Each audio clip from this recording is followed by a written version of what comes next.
এই যুবক ছেলেগুলো বুঝলোই না, কোনোভাবেই বুঝলো না।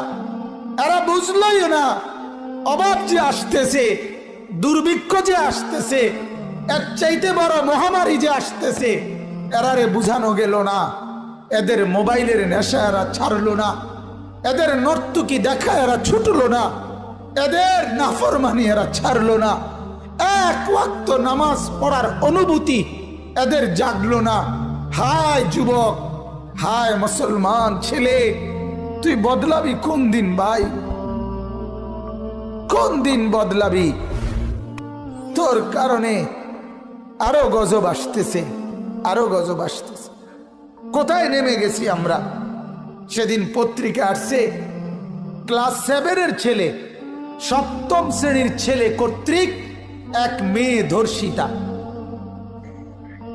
ধর্ষণকারী ক্লাস 7-এর ছাত্র। এই আমার বাংলাদেশ, এই আমার সোনার বাংলাদেশ, এই আমার দেশ।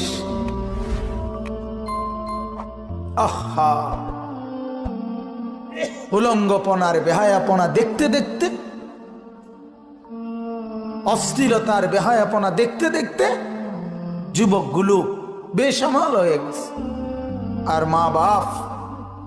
মা বাপও হাল ছেড়ে দিছে, সবাই নিশ্চিন্ত হয়ে গেছে। আর কিছু লাগবে না, আর কিছু লাগবে না। শুধু টাকা দিয়ে সমাধান, শুধু বিল্ডিং দিয়ে সমাধান, শুধু ভিসা দিয়ে সমাধান, শুধু